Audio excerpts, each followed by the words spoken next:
টানা বৃষ্টিপাত ও উজানের ঢলে ফেনীর পরশুরাম, ফুলগাছি ও ছাগলনাইয়া উপজেলার মুহুরী, সিলোনিয়া ও কহুয়া নদীর বেড়িবাঁধে অন্তত 21টি স্থানে ভাঙন দেখা দিয়েছে।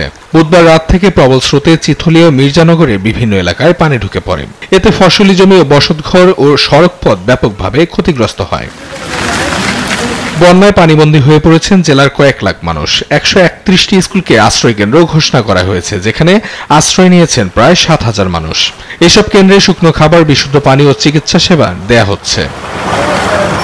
মহিন নদীর পানি বিপদসীমার নিচে থাকলেও বাঁধ ভেঙে নতুন নতুন এলাকা প্লাবিত হচ্ছে। হঠাৎ করে পানি ঢুকে পড়ায় অনেক পরিবার ঘরবন্দী হয়ে পড়েছেন। অনেকেই রান্নাবান্না নিয়ে পড়েছেন বিপাকে। সেই সঙ্গে দেখা দিয়েছে বিশুদ্ধ পানির সংকট। গরম পানি উঠিছে, বাইরে গেছে, আমরা যা জিনিস লইয়ারে অল্প মাছ বানা লই, কাপড় লইয়ারে বাইরে 20 মিনিটের ভিতরে মাছ বানা বার করতে পারিনি। আপনার এই বারে ঘরে পানি উঠিয়েছিল। আমার এখানে একটা দোকান ছিল, এটা নিয়ে গেছে। আমার মনে করেন এই বসস্থান দিতে থাকার ঘর এটা নিয়ে গেছে। আমার বাড়ির ঘরটা নিয়ে গেছে। আমাদেরকে শক্ত করে এর বেরিবেন্ট আছে, শক্ত করে এর মজবুত করে বাঁধি দিয়ে, ঠিক আছে না? আমরা ভবিষ্যতে আর কষ্ট করতে হইব না।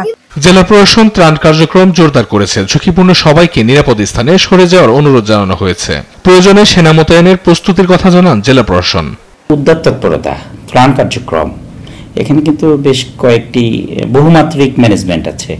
শুধু সার্বক্ষণিক একজন উপজেলা নির্বাহী অফিসার তো ত্রাণ নিয়ে যাবেন না। এর বাইরেও কিন্তু তার কাজ হচ্ছে সকলের মাঝে ত্রাণ পৌঁছে দেওয়া। সেটি সে নিজে গিয়েও করতে পারে, তার পক্ষে কেউ না কেউ গিয়েও করতে পারে।